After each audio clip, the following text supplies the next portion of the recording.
আসসালামু আলাইকুম। যুক্তরাষ্ট্র বাংলাদেশকে দিয়ে তার কি কি এজেন্ডা বাস্তবায়ন করতে চায় অথবা যুক্তরাষ্ট্রের এজেন্ডাগুলো বর্তমান অন্তর্বর্তী সরকার কতটা বাস্তবায়ন করবে, কতটা করতে চায়, বিনিময়ে কি চায়, এসব বিষয় নিয়ে দেশে বিদেশে নানান ধরনের আলোচনা চলছে। এবং তারই ধারাবাহিকতায় ওয়াশিংটন ভিত্তিক নীতি গবেষণা প্রতিষ্ঠান উইলসন সেন্টারের দক্ষিণ এশিয়া বিষয়ক পরিচালক মাইকেল কুগেলম্যান তিনিও খুব খোলামেলা অনেক কথা বলেছেন। গত দুদিন আগে ওয়াশিংটন ভিত্তিকই আর এক আন্তর্জাতিক রাজনীতি এবং কূটনীতি বিষয়ক সাময়িকী ফরেন পলিসির একটি সংবাদ সম্মেলনে খুব সোজাসাপটা কথা বলেছে মাইকেল কুগেলম্যান। এবং তার সম্পর্কে আমরা সবাই জানি যে তার গবেষণাধর্মী বক্তব্য যথেষ্ট কার্যকর, যথেষ্ট তথ্য উপাত্ত এবং বাস্তবতার নিরিখে তিনি আলোচনা করেন। তিনি যেটি বলছেন যে মার্কিন প্রেসিডেন্ট ডোনাল্ড ট্রাম্পের প্রশাসন এই মুহূর্তে বাংলাদেশের গণতন্ত্র এই বিষয়টি নিয়ে তেমন কোনো আগ্রহ দেখাচ্ছে না, আগ্রহ দেখানোর কোনো কারণও নেই। এবং বাংলাদেশের রাষ্ট্র গঠনে যুক্তরাষ্ট্র যে অর্থ ব্যয় করে আসছিল, নানানভাবে বিভিন্ন সেক্টরে আর্থিক সহায়তা দিত, সেটি বিষয়েও তাদের আগ্রহ একেবারে তলাইতে। এবং এটাই বাস্তব। বরং যুক্তরাষ্ট্র কি চাইছে, মাইকেল কুগেলম্যান বলছেন যুক্তরাষ্ট্র তার বাণিজ্য এবং ভূ রাজনৈতিক প্রতিদ্বন্দ্বিতার স্বার্থের জায়গা থেকেই বাংলাদেশকে ব্যবহার করতে চায়। বিশেষ করে বাণিজ্য ইস্যুতে তিনি বলছেন যে যুক্তরাষ্ট্র সারা বিশ্বের বিভিন্ন রাষ্ট্রের উপরে যে নতুন শুল্ক আরোপ করলো, তার ধারাবাহিকতায় বাংলাদেশের উপরে যে 37% শুল্ক আরোপ করেছে, এটি বাংলাদেশের জন্য কঠিন বাণিজ্য নীতি হয়ে দাঁড়িয়েছে। সেই জায়গা থেকে আলোচনা চলছে, সে বিষয়ে পরে আসছি।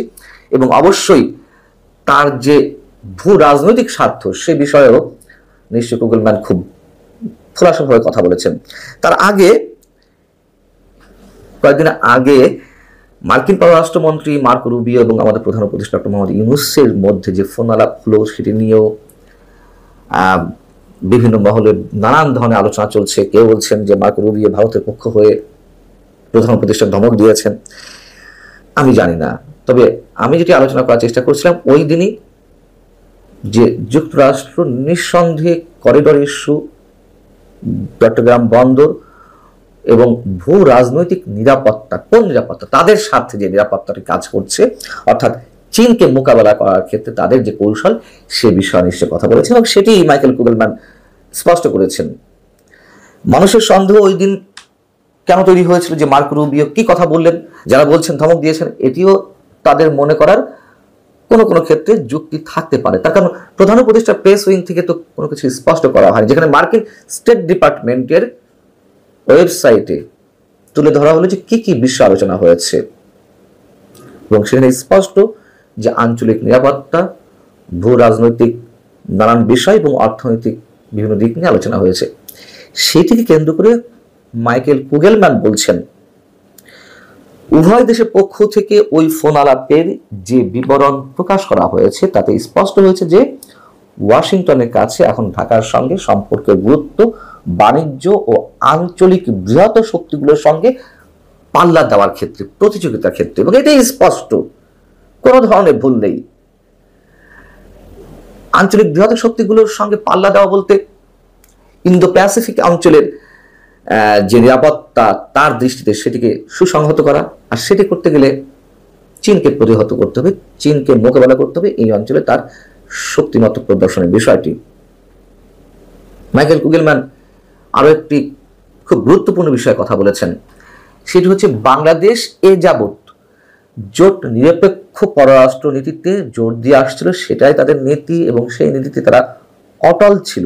এখন পারবে কিনা সেই সম্পর্কে তিনি সন্দেহ প্রকাশ করেছেন। এবং সেটি করার যথেষ্ট কারণ আছে। তখন এটা এখন ওপেন সিক্রেট যে মার্কিন এজেন্ডা বাস্তবায়নে ডক্টর মোহাম্মদ ইউনূস কোনো কোনো ক্ষেত্রে কাজ করছেন। অনেকেই তো অভিযোগ করছেন, তার মধ্যে করিডোর ইস্যু, তার মধ্যে বন্দর ইস্যু, তারপর আরো নানান ধরনের এজেন্ডা আছে। এবং এই মুখগুলোর মধ্য দিয়ে যুক্তরাষ্ট্রের এজেন্ডা বাস্তবায়ন সবচেয়ে বড়, যেটা চীনকে মোকাবেলা। এখন চীনকে মোকাবেলা করার ক্ষেত্রে আরাকান আর্মিকে অস্ত্র দিতে চাই, এই তো যুক্তরাষ্ট্র যেটি আলোচনা এসেছে করিডোর দেওয়ার নামে। এবং আমাদেরকে বোঝানো হচ্ছিল যে রোহিঙ্গা প্রত্যাবাসন সহজ হবে, কিন্তু আরাকান আর্মির বিরুদ্ধে যুদ্ধে অধিক সংখ্যক বেসরকারি সদস্য চীন মিয়ানমারে পাঠাচ্ছে, এ খবরও আমরা জানি। সেই জায়গা থেকে বাংলাদেশ নিশ্চয়ই জোট নিরপেক্ষ নীতিতে অটল থাকতে পারছে না। ভারতের সঙ্গে সম্পর্কিত তলানিতে গিয়ে পৌঁছেছেই এবং এর সঙ্গে রাশিয়া নিশ্চয়ই যোগ দিবে। বাইডেনের যে প্রতিশ্রুতি ছিল সে বিষয়ে মাইকেল কুগেলম্যান বলছেন যে বাংলাদেশের গণতান্ত্রিক উত্তরণের ক্ষেত্রে বা গণতন্ত্র পুনর্গঠন সংস্কার ইস্যুতে বাইডেনের বেশ কিছু প্রতিশ্রুতি ছিল এবং ডক্টর মোহাম্মদ ইউনূস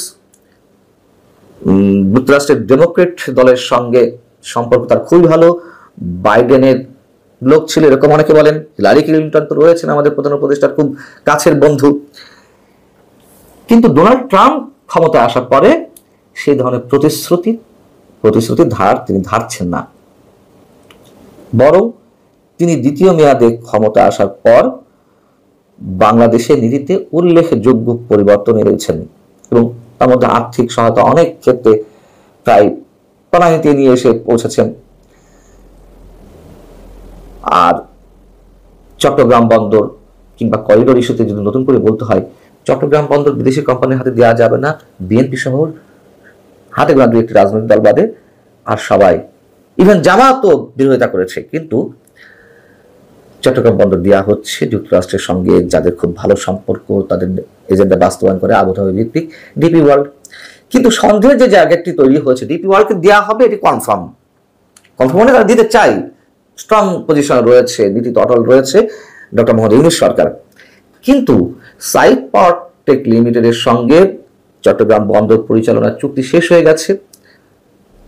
এই সোমবার থেকেই সম্ভবত বাংলাদেশের নৌবাহিনী নতুন করে এই বন্দর পরিচালনার দায়িত্ব পাচ্ছে। তবে কতদিনের জন্য?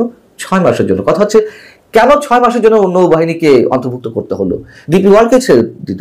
আমরা জানি ডিপি ওয়ার্ল্ডের 37 জন কর্মকর্তা, এর মধ্যে অধিকাংশ ভারতীয়, তারা আরো 15-20 দিন আগে বাংলাদেশে চলে এসেছে, চট্টগ্রাম বন্দরে প্রবেশ করেছেন। তারা খবরদারি করছেন, তারা তাদের নিজেদের মতন করে কোথায় বসবেন, কোথায় কাজ করবেন, রুম কক্ষ এগুলো বুঝে নিয়েছেন। শ্রমিকদের উপরেও তারা নানান ধরনের খবরদারি করছেন। কিন্তু তাহলে কেন নৌবাহিনীকে জড়ানো হলো? খুবই রহস্যজনক একটি বিষয়। আর করিডোর, যদিও প্রধান উপদেষ্টা তার ভাষণে বলেছিলেন যে চিরে কান নিয়ে যাওয়ার মতো অবস্থা যারা করিডোর নিয়ে কথা বলছেন,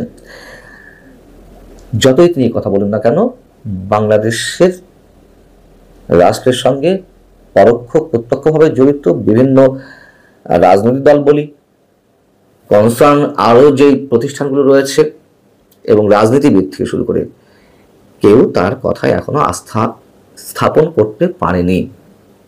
অর্থাৎ ডক্টর মোহাম্মদ ইউনূস তার নিজের মতো করে এগিয়ে যাচ্ছে। এখন এই মুহূর্তে বাংলাদেশের জন্য সবচেয়ে বড় উদ্বেগের যে বিষয়টি, যে 37% শুল্ক আরোপ করা হয়েছিল বাংলাদেশ থেকে যে কোনো পণ্য রপ্তানির ক্ষেত্রে যুক্তরাষ্ট্রে, সেটি কততে নামানো হবে? বাংলাদেশের মধ্যে প্রতিশ্রুতি দিয়েছে যুক্তরাষ্ট্রের সঙ্গে যে বাণিজ্যিক ভারসাম্যহীনতা রয়েছে সেটি কমিয়ে আনবে, যুক্তরাষ্ট্র থেকে অধিক পণ্য বাংলাদেশে আমদানি করা হবে। যুক্তরাষ্ট্র এমনকি এই কথাও বলা হয়েছিল বাংলাদেশের অন্তর্বর্তী সরকারের পক্ষ থেকে, যুক্তরাষ্ট্রের স্বার্থের জন্য যা যা করা যায়। আমি এই নিয়ে একটি কন্টেন্ট করেছিলাম যে কি ধরনের ল্যাঙ্গুয়েজ এটা। বলা যেতে পারতো যে আমরা উভয়ের স্বার্থ রক্ষায় একসাথে কাজ করে যেতে চাই, সেটি না বলে এই ধরনের ল্যাঙ্গুয়েজ ব্যবহার করেছিল। যাই হোক, এখন আলোচনা চলছে, চূড়ান্ত সিদ্ধান্ত বোধহয় 2-1 দিনের মধ্যে আসবে। সেটি এখন বাংলাদেশের জন্য অনেক বড় চ্যালেঞ্জ। বাংলাদেশের জন্য কি চ্যালেঞ্জ নয় সেদিকে যুক্তরাষ্ট্র তাকানোর সময় নেই।